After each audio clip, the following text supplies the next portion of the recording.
Artículos breves de ciencia, historia y arte. Historia de las pandemias. Desde que el ser humano comenzara con la actividad ganadera hace unos 10.000 años, los virus zoonóticos han amenazado la existencia de nuestra especie, pasando de los animales a las personas. Desconocemos qué epidemias sufrieron en la prehistoria y en los primeros asentamientos urbanos, no nos ha llegado memoria de ellas, pero sí sabemos de otras muchas que han quedado documentadas. En el imaginario colectivo está grabada a fuego la peste por los estragos que hizo en el siglo XIV. Pero no es tan conocido el hecho de que antes y después hubo varias epidemias de peste muy graves y que no todo a lo que se denominó peste lo fue. Bajo ese nombre se escondieron otros virus que médicos e historiadores han intentado identificar a veces sin conseguirlo. En Historia de la Guerra del Peloponeso de Tucídides tenemos, hasta el momento, la primera prueba documental de una epidemia. Los historiadores no se ponen de acuerdo en qué enfermedad la causó, pero sí sabemos que asoló una parte de Grecia entre los años 430 y 426 AC, dejando a su paso decenas de miles de víctimas, incluido a Pericles, famoso estadista y militar. Se la conoce como plaga de Atenas y parece haber tenido una influencia directa en la victoria de Esparta y la coalición de ciudades-estado que lideraba frente a una debilitada Atenas. Galeno, el más célebre de los médicos, nos describía en Metudus Medendi y otros de sus escritos la plaga que sufrió el Imperio Romano en los años 165 a 180 DC y que ha pasado a la historia con el nombre de peste antenine. Parece que la enfermedad la llevaron a Roma los soldados que regresaron de la guerra en Mesopotamia. En pocos años afectó a gran parte del imperio y tuvo rebrotes que causaron la muerte de alrededor de 5 millones de personas. Pero ninguna de las anteriores es comparable con la peste de Justiniano, una verdadera pandemia que arrasó el imperio bizantino en varios brotes durante los siglos V y VII, afectando a Asia, donde se había originado, África y Europa. Los historiadores están de acuerdo en que esta enfermedad fue la misma peste que volvió a poner en jaque a la humanidad en el siglo XIV. El imperio bizantino vivía una época de esplendor, pero en el año 541 la enfermedad empezó a diezmar a la población y al ejército. La economía se desplomó por la devastación que sufrían las poblaciones dedicadas a la agricultura y al comercio, además del deterioro y abandono que sufrieron algunos puertos. El hambre produjo numerosos conflictos. La peste llegó a la misma Constantinopla, causando la muerte al 40% de la población y enfermando al emperador Justiniano, que logró sobrevivir. Pero para entonces ya no era posible controlar todo el territorio, hecho que aprovecharon los pueblos bárbaros para intensificar sus ataques, y aquella invasión fue ya imparable. Se estima que todos estos acontecimientos produjeron una reducción de la población mundial entre 25 y 50 millones de personas y condujeron al ocaso de la antigüedad y la transición hacia la Edad Media. Pero aún estaba por llegar la peor epidemia a la que tuvo que enfrentarse el mundo conocido, la peste negra.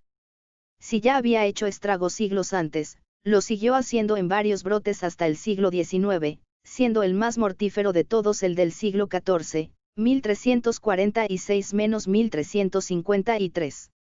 La enfermedad se originó en Asia, pasó a Europa por las rutas comerciales y fue una hecatombe. Atacó tanto a pueblos como a ciudades donde morían familias enteras sin sospechar que causaba su mal. La gente pensaba que se trataba de un castigo divino. Los médicos hablaban de la corrupción del aire y los astrólogos creían en la mala influencia de los cometas, de ahí que los italianos empezaran a utilizar la palabra influenze.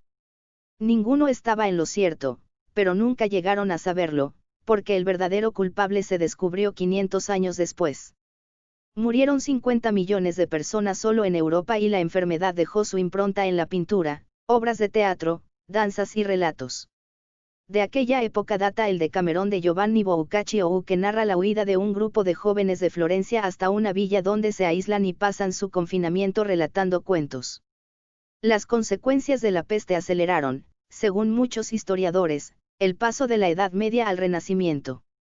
La viruela es otra de las epidemias que ha atacado a la humanidad varias veces a lo largo de su historia. Quizá lleve unos 10.000 años con nosotros, pero fue particularmente mortífera en los siglos VIII, XVI, XVIII y XX, la mortalidad llegó al 30%. La viruela acompañó a los colonizadores al Nuevo Mundo y allí encontró una población autóctona sin protección inmunológica ante la nueva amenaza. La enfermedad recorrió el continente americano mucho más rápido que los conquistadores. De hecho, hubo poblaciones que perecieron de viruela antes de que cualquier español pusiera un pie en ellas. En 1520 se desató una epidemia entre los mexicas que causó la muerte a Cuitláhuac. Según cálculos estimados, la viruela pudo matar a 56 millones de personas en aquella época. En el siglo XVIII fue Europa la que se vio asolada por un brote muy virulento de esta misma enfermedad que volvió a cobrarse la vida de millones de personas, incluido el rey español Luis I. Y aunque hubo épocas de tregua, siempre reaparecía. Fueron las investigaciones sobre esta enfermedad las que llevaron a crear la primera vacuna que hubo de ser perfeccionada a lo largo del siglo XIX. El siglo XX no se libró de sus estragos, se cuenta por cientos de millones los que perecieron hasta que comenzó la vacunación masiva y se logró acabar con ella.